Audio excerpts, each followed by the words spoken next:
UPSC, KAS, group C, banking, SSC ಮತ್ತು RRB ಪರೀಕ್ಷೆಗಳ ಪೂರ್ವಭಾವಿ ತರಬೇತಿ ಅವಧಿ ಮತ್ತು ಶೈಕ್ಷಣಿಕ ಅರ್ಹತೆ ವಿದ್ಯಾರ್ಹತೆ ಬಗ್ಗೆ ಈ ವಿಡಿಯೋದಲ್ಲಿ ನಾವು ನಿಮಗೆ ತಿಳಿಸ್ತಾ ಇದ್ದೀವಿ. ಮೊದಲು ಕೋರ್ಸ್ ಯಾವುದಂದರೆ IAS ಅಂದರೆ UPSC, ಅದನ್ನು 5 ತಿಂಗಳವರೆಗೆ ಪೂರ್ವಭಾವಿ ತರಬೇತಿಯನ್ನು ಕೊಡಲಿದ್ದಾರೆ. ಕೆಎಸ್ಗೆ 4 ತಿಂಗಳವರೆಗೆ, ಗ್ರೂಪ್ ಸಿಗೆ 3 ತಿಂಗಳು, ಬ್ಯಾಂಕಿಂಗ್ 3 ತಿಂಗಳು, SSC 3 ತಿಂಗಳು ಮತ್ತು RRBಗೆ 3 ತಿಂಗಳು ಅವಧಿಯವರೆಗೆ ಪೂರ್ವಭಾವಿ ತರಬೇತಿಯನ್ನು ಕರ್ನಾಟಕ ಸರ್ಕಾರದಿಂದ ಕೊಡಲಾಗುತ್ತದೆ. ಇದಕ್ಕೆ ಬೇಕಾದ ಕೆಳಕಂಡ ಅರ್ಹತೆಗಳು ಏನಪ್ಪಾ ಅಂದರೆ ವಯಸ್ಸು 18ರಿಂದ 40 ವರ್ಷದ ಒಳಗಡೆ ಇರಬೇಕು ಮತ್ತು ವಿದ್ಯಾರ್ಹತೆ UPSCಗಾಗಿ ಪದವಿಯಲ್ಲಿ ಉತ್ತೀರ್ಣರಾಗಿರಬೇಕು ಮತ್ತು 55ಕ್ಕಿಂತ ಹೆಚ್ಚು ಅಂಕ ಗಳಿಸಿದವರಿಗೆ ಮಾತ್ರ ಅರ್ಜಿ ಸಲ್ಲಿಸಲು ಅರ್ಹರಾಗಿರುತ್ತಾರೆ. ಮತ್ತು KS, group C, banking, RRB, SSC ಈ ತರಬೇತಿಗಳಿಗಾಗಿ ಅಭ್ಯರ್ಥಿಗಳು 50ಕ್ಕಿಂತ ಹೆಚ್ಚು ಅಂಕ ಗಳಿಸಿದವರು ಮಾತ್ರ ಈ ಪೂರ್ವಭಾವಿ ತರಬೇತಿಗೆ ಅರ್ಜಿ ಸಲ್ಲಿಸಲು ಅರ್ಹರಾಗಿರುತ್ತಾರೆ. ಮತ್ತು ಅಭ್ಯರ್ಥಿಗಳ ಸಾಮಾನ್ಯ ಅರ್ಹತೆ ಏನಾಗಿರಬೇಕಂದ್ರೆ ಅವರು ಕರ್ನಾಟಕ ರಾಜ್ಯದ ಕಾಯಂ ನಿವಾಸಿಯಾಗಿರಬೇಕು ಮತ್ತು ಅನುಸೂಚಿತ ಜಾತಿ ಮತ್ತು ಅನುಸೂಚಿತ ವರ್ಗಕ್ಕೆ ಸೇರಿದ ಜಾತಿ ಪಟ್ಟಿಯಲ್ಲಿರುವ ಜಾತಿಗೆ ಸೇರಿರತಕ್ಕದ್ದು ಅಂದರೆ SC ಮತ್ತು ST ಅಭ್ಯರ್ಥಿಗಳಾಗಿರಬೇಕು.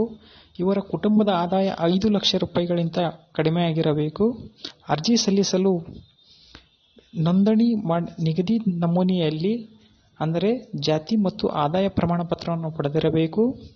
ಅಭ್ಯರ್ಥಿಯು ಕನಿಷ್ಠ 18 ವರ್ಷವಾಗಿರಬೇಕು, ಗರಿಷ್ಠ 40 ವರ್ಷದವರೆಗೆ ಇರುತ್ತದೆ.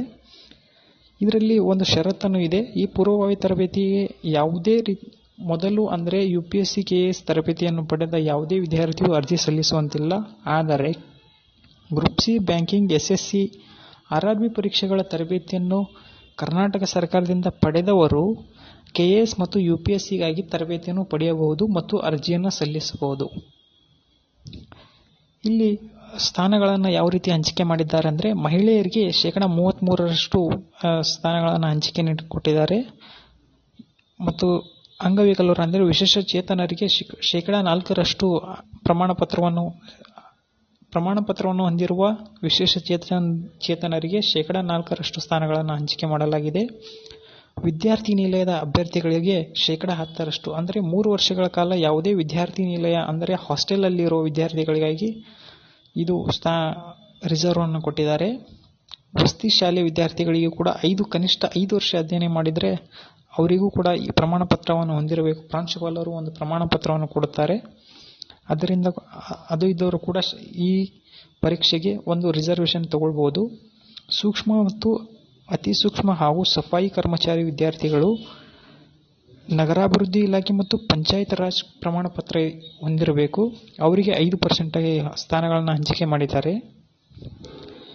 ಈ ಪೂರ್ವಭಾವಿ ತರಬೇತಿಗೆ 2020ರ ವಿಶೇಷತೆ ಏನಂದರೆ ಪದವಿ ಪರೀಕ್ಷೆಯ ಅಂಕಗಳ ಅನ್ವಯ ಮೆರಿಟ್ ಮತ್ತು ರೋಸ್ಟರ್ ಆಧಾರದ ಮೇಲೆ ಅಭ್ಯರ್ಥಿಗಳನ್ನು ಆಯ್ಕೆ ಮಾಡಲಾಗುತ್ತದೆ.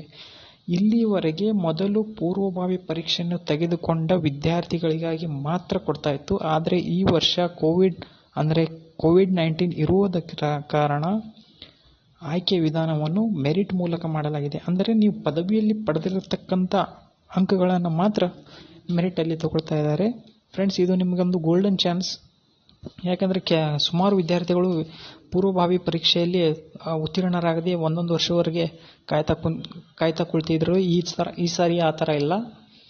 ಮೆರಿಟ್ ಅನ್ವಯ ಇರೋದ್ರಿಂದ ತಾವೆಲ್ಲರೂ ಈಗಲೇ ಪರೀಕ್ಷೆ ಕೊನೆಯ ದಿನಾಂಕಕ್ಕಿಂತ ಮುಂಚೆನೇ ನೀವು ಅರ್ಜಿಯನ್ನು ಹಾಕಬೇಕಾಗಿದೆ.